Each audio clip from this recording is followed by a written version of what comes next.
بسم اللہ الرحمن الرحیم اللہم صلی علی محمد وآل محمد وعجل فرجہم ولعن اعداءہم۔ تمام مسلمانوں کو، خصوصاً اہل بیت علیہم السلام کے چاہنے والوں کو، امام زمان علیہ السلام حضرت امام مہدی حجت ابن الحسن العسکری علیہ السلام کی ولادت کی مبارکباد پیش کی جاتی ہے۔ اس سال تو امام زمان علیہ السلام کی عمر قمری کیلنڈر کے اعتبار سے 1185 سال ہو جائے گی۔ بالفاظ دیگر کہا جا سکتا ہے کہ اس سال 15 شعبان 1440 کو امام زمان علیہ السلام کی 1185ویں سالگرہ ہوگی، لیکن اسی دن آپ کی عمر شمسی کیلنڈر کے حساب سے یعنی سولر کیلنڈر کے حساب سے ہوگی 1132 سال۔ اور اس فرق کی وجہ یہ ہے کہ شمسی کیلنڈر یعنی سولر کیلنڈر یا بالفاظ دیگر زمین کی ایک گردش سورج کے گرد ہوتی ہے 365 دن یعنی 365 ڈیز 8 آورز 48 منٹ اور 34 سیکنڈ، اور لونر کیلنڈر یعنی قمری سال کی جو مدت ہے وہ ہوتی ہے 354 ڈیز 5 آورز 48 منٹ اور 48 سیکنڈ۔ اور اس کا نتیجہ یہ نکلتا ہے کہ اگر ایک مثال دی جائے جو بہت زیادہ عام فہم ہو اور سب کو سمجھ میں آئے اور یاد رہ سکے، کہ اگر کوئی شخص سولر کیلنڈر کے حساب سے یا بالفاظ دیگر ہجری کیلنڈر یا گریگورین کیلنڈر کے اعتبار سے 32 سال کا ہو جائے تو اسی دن وہ 33 سال کا ہوگا قمری کیلنڈر کے اعتبار سے۔ اس فرق کی وجہ سے امام زمان علیہ السلام کی عمر قمری کیلنڈر کے اعتبار سے یعنی اس 15 شعبان 1440 ہجری کے جو 21 اپریل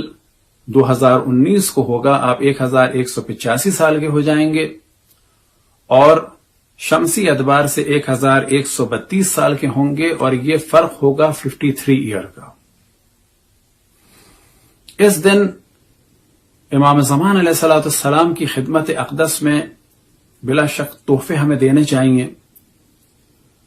لیکن میں ایک تحفے کے بارے میں بات کروں کہ لوگ تو شاید کافی بڑے بڑے تحفے دینا چاہتے ہیں کہ خداوند تبارک و تعالی ہم سب کو توفیق عطا فرمائے کہ امام زمان علیہ السلام کی بارگاہ اقدس میں کوئی اہم تحفہ دے سکیں، لیکن میں ایک ایسے تحفے کی بات کروں گا کہ جو بہت ہی حقیر اور بہت ہی پست ہے اور ان کی شان کے مطابق نہیں ہے، لیکن وہ تحفہ بھی شاید ہم نہ دے سکیں۔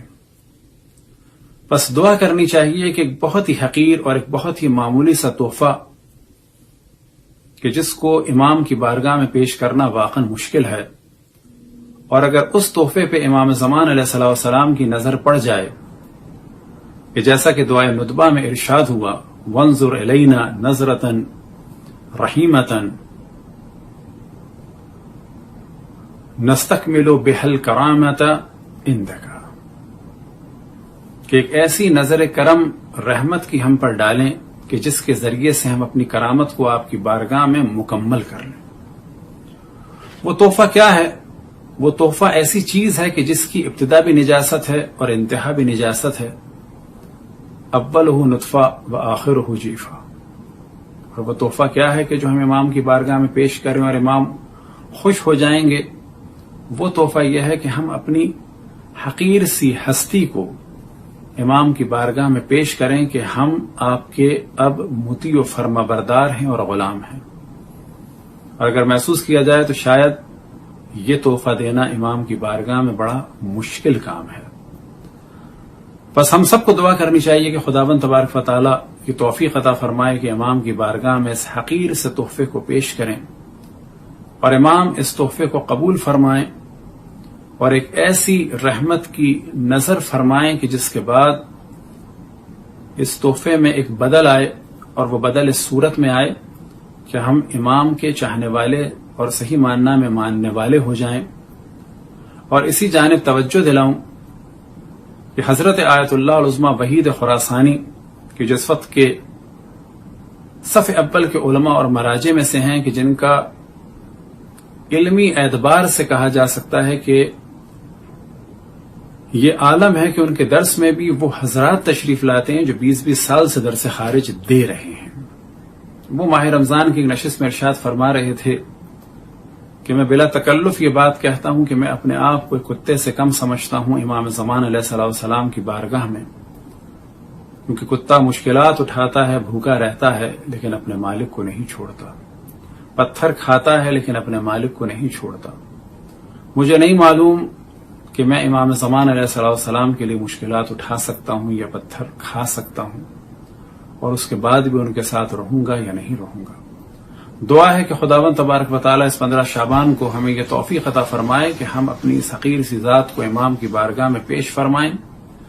اور جب تک زندہ ہیں ان کے مطیع و فرما بردار رہیں، اور اگر اس دنیا میں مر جائیں ظہور سے پہلے تو خداوند تبارک و تعالی ہم سب کو دوبارہ زندگی عطا فرمائے کہ ان کی بارگاہ اقدس میں اپنی جان کو دے سکیں۔ اور میں خود جو امام کی بارگاہ میں ایک توسل کرتا ہوں، اور وہ اس صورت میں کرتا ہوں کہ یا مولا میں بہت ہی حقیر ہوں، پست ہوں، جیسا کہ ایک آپ کا شیعہ اور چاہنے والا ہونا چاہیے، وہ میں ویسا نہیں ہوں، لیکن صرف ایک چیز کے وسیلے سے آپ کی بارگاہ میں حاضر ہونا چاہتا ہوں، اور وہ چیز یہ کہ نہ عمل ہے میرے پاس اور نہ کوئی اور کرامت ہے۔ ہاں اتنا ضرور ہے کہ میں آپ سے اور آپ کے اجداد سے اور خصوصاً آپ کی جدہ حضرت فاطمہ سلام اللہ علیہا سے محبت کرتا ہوں اور ان کے دشمنوں سے نفرت کرتا ہوں۔ دنیا میں گناہوں میں ڈوب چکا ہوں، لیکن اگر کوئی کتنا بھی مال کیوں نہ دے دے کہ آپ کے اجداد سے دور ہو جاؤں، یا یہ کہ آپ کے اجداد کے دشمنوں سے محبت کرنے لگوں، تو صرف یہی وہ عمل ہے کہ جو میں نہیں کر سکتا، ممکن ہے کہ باقی گناہ کر سکتا ہوں۔ بس اسی محبت کے صدقے میں کہ جو آپ کے اجداد اور خصوصاً آپ کی جدہ حضرت فاطمہ سے ہے، اور اسی نفرت کے صدقے میں کہ جو آپ کے اجداد کے دشمنوں سے اور خصوصاً آپ کی جدہ حضرت فاطمہ سلام اللہ علیہا کے دشمنوں اور قاتلوں سے ہے، کہ اس محبت اور اس نفرت کے صدقے میں ہمارے گناہوں کو درگزر فرمائیں۔ وصلی اللہ علی محمد وآلہ الطاہرین برحمتک یا ارحم الراحمین، وصلی اللہ علی محمد وآلہ الطاہرین۔